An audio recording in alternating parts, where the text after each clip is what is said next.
அண்ணன் விஜய் அவர்களே வணக்கம்.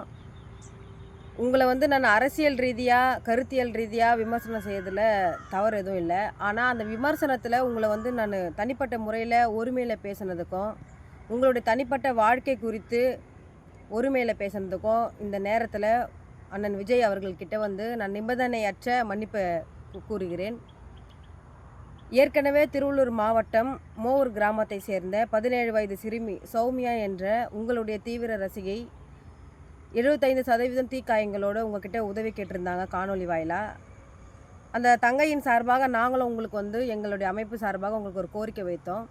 ஆனால் உரிய நேரத்தில் அந்த குழந்தைக்கு நீங்கள் உதவாதனால அந்த தங்கை இறந்துட்டாங்க. அதுவும் என் கண் முன்னே இறந்தது இனிமே எந்த ஒரு பெண்ணுக்கும் இது போல் ஒரு நிலைமை என்றைக்குமே வரக்கூடாதுன்னு அன்றைக்கே நான் நினச்சேன்.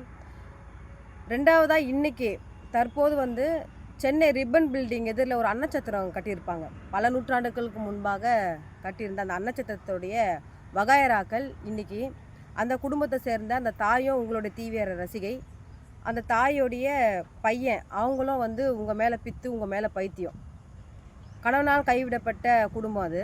அந்த தாயோடைய மகன் இன்றைக்கி கல்லூரியில் கல்வி கட்டணம் கட்ட முடியாமல் இன்றைக்கி அவமானப்பட்டு இன்றைக்கி தேர்வு எழுத முடியாமல் நிர்கதியாக நிற்கிறாங்க உங்களுடைய ரசிகர்.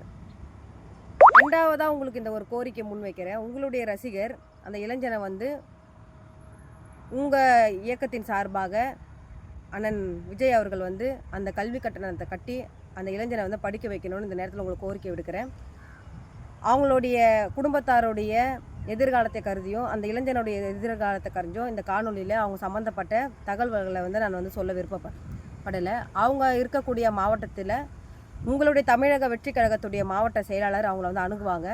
அவர்கள் மூலியமாக உடனடியாக அந்த இளைஞனுடைய உங்களுடைய ரசிகருடைய அந்த கல்வி கட்டணத்தை கட்டி அவங்க தேர்வு எழுதி மேற்கொண்டு பட்ட மேற்படிப்பு படிக்கிறதுக்கு நீங்கள் உறுதுணையாக இருக்கணும்னு இந்த நேரத்தில் உங்களுக்கு கோரிக்கை விடுக்கின்றேன்.